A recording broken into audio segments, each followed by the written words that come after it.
NFT stands for Non-Fungible Token, and is probably the most controversial financial topic of the past few years. A period full of pandemic-adjacent mass layoffs and talks of economic recession. I'm sure you have plenty of opinions for or against NFTs, which you should definitely share in the comments below. I'd love to see you argue with someone who has a different opinion to yours. It would be great for my engagement. But I wanted to go over the technological aspects of NFTs, how they're made and stored. Are they actually fungible? Let's get straight into it. What does non-fungible even mean, you may ask? In its most basic terms, fungibility is the measure to which an object or item is replaceable. So a non-fungible token is, by definition, completely unique, one of a kind. And NFTs leverage blockchain technology created to be used as a public ledger for cryptocurrency to ensure that the token is real and unique. This also serves the dual purpose of making it very easy to exchange that cryptocurrency for the NFTs stored on that chain. There are currently many blockchains which are capable of hosting NFTs. The more prominent ones include Ethereum, Solana, Avalanche, and Fantom. Currently, NFTs are almost exclusively being used as a store of value for digital art, but this is a small, niche use for what could ostensibly become an important part of society over the next decade.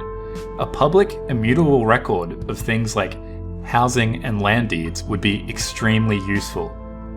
The explanations I'm giving are specifically catered to the digital art side of NFTs, but if you're interested in a bigger picture, tell me in the comments below.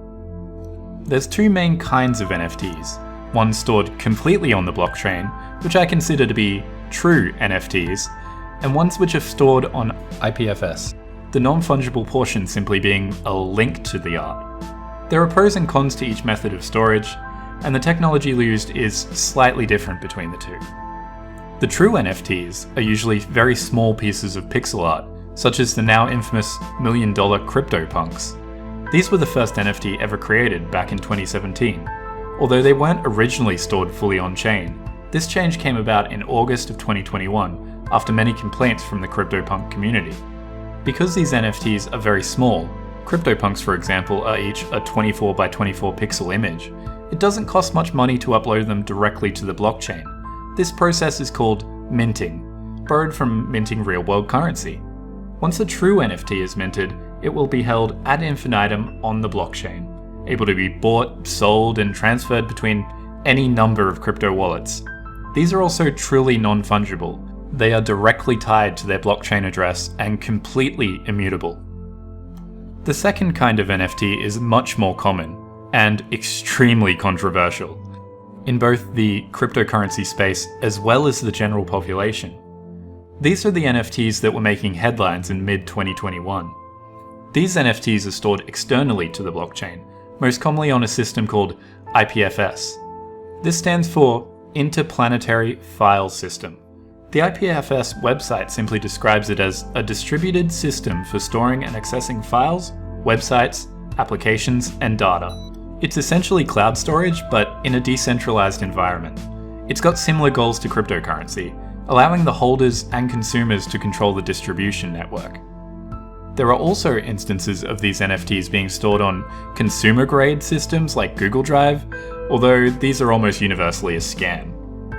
The actual immutable portion of these NFTs is not the art itself, even though it obviously should be.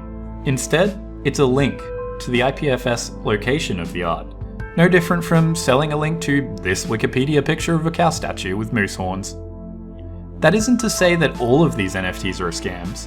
There are good reasons to use this method instead of the true NFT method, and many reputable, very expensive NFTs use it, such as the Bored Ape Yacht Club, Pudgy Penguins, and Cool Cats. All of these NFTs use extremely high-resolution images which would cost millions or even hundreds of millions of dollars to store on-chain. The biggest controversy about this type of NFT is that the creator can easily change the art piece located at that link.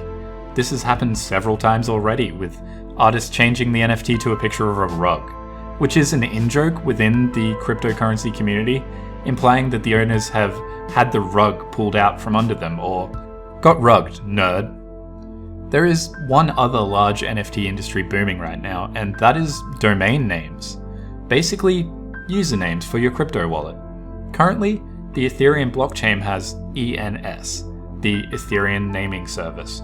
What's most interesting about this is that the ENS is doing huge monthly volumes, with $1.78 million worth of sales across 5,707 individual trades over the past 7 days. This is during the biggest bear market that has ever been seen in the crypto world. So what do you think of the NFT ecosystem? Are there good uses for it? Is it all a dumb way for rich people to get richer? Tell me in the comments below, and subscribe for more technology videos on Technology Torrent.